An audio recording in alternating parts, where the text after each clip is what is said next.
First, I'll mention something serious. The best way to quit smoking is never to begin in the first place. Also, I think retro automobiles should be made. Now for another subject.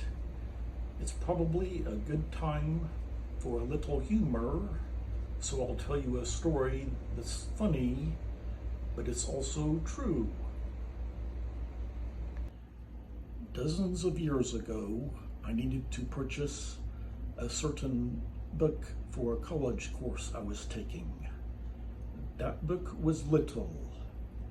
However, it cost either $90 plus tax or $95 plus tax.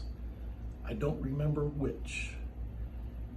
Since that little book was so expensive, I hesitated for a couple of weeks to purchase it. And that book was as boring as it was expensive.